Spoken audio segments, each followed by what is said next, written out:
Today we're going to be dealing with the fake woke outrage of the left.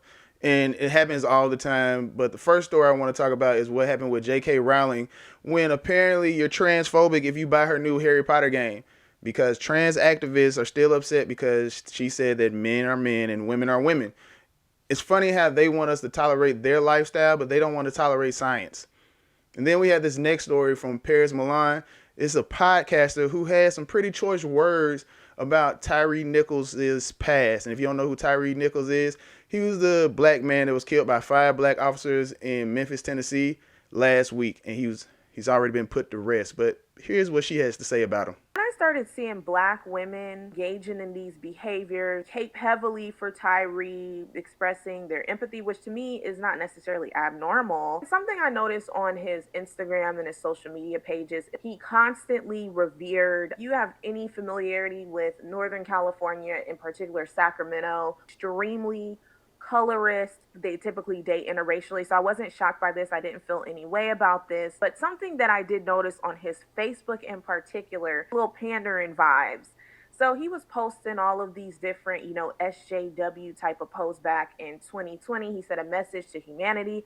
The dark skin is the first ever. So if anything is to be quote unquote superior, it would be the black skin. Everything derives from black to lastly white, which created the quote unquote Eve gene. So the human race derives from black first and foremost. He also said, imagine generations of your people being set back by others' hatred and constantly not being able to quote unquote be our own. Imagine ruthless attacks against your neighborhoods, businesses, and people because they were saw as inhumane people in competition to the white man.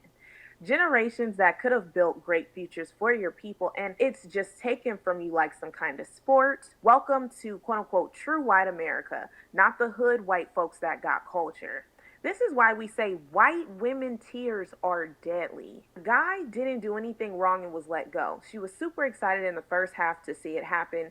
Then when it didn't go her way, she started hysterically crying. Like, these are people's lives, and what if that man got taken out? Sickening as F. Now, it's ironic to me that this man is saying that white women's tears are deadly, and it also speaks volumes to the awareness that black men have in society, how they're perceived by non-black society, etc.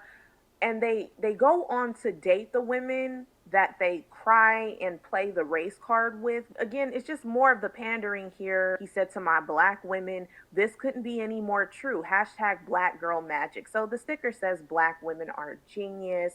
And yes, black women are genius. We are amazing.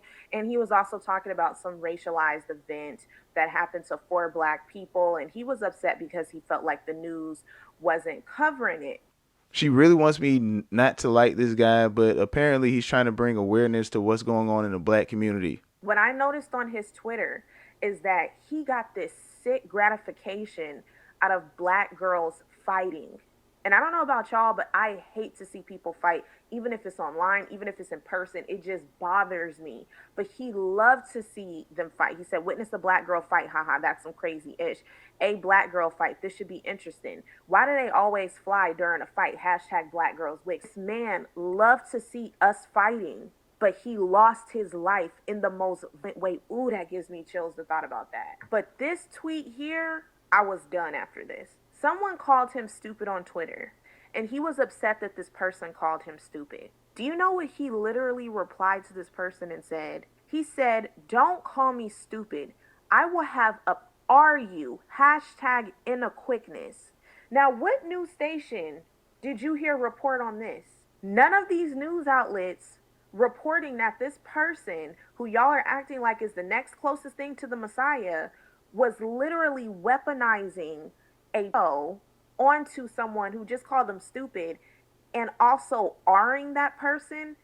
I don't agree with what he said about black women is right, but at the same time, fights do occur, and he was entertained by it. That's his own opinion. And also, this happened 12 years ago when his brain wasn't even fully developed. Sorry, he still had 4 more years, and the person is able to change their opinion, and also they can change their character with time. Honestly, I don't know anyone who actually thought this man was the new Messiah or whatever, because, Jesus Christ and all that good stuff. But it's kind of nasty how people will literally go through old tweets from a decade ago, and just to prove you as a terrible person, try to disprove your character. And it's kind of sad that this is coming from a black woman who was upset with a black man because he didn't want to deal with black women. I mean, this is probably why you can't have an opinion of your own around certain individuals because you're not woke enough or you're not black enough or something like that. And if you prefer white women, why can't you just prefer white women? I mean, I don't agree with what he said about black women and all that stuff, but no, it's your own preference. But that's all I have for you today. I'm your host, TJ Evans, with another installment of the TJ Evans Show. Y'all remember to do the YouTube and Rumble thing. Subscribe to the Royal Family Studios page. And let me know in the comment section down below, what do you think? Do you think this woke culture is just really getting out of hand? And how do you feel about this young lady's comments about a dead man? Y'all stay safe, stay prayed up, do your own research. Peace. And also, check out my book on Amazon, The Diary of Marvin DeWayne. Peace.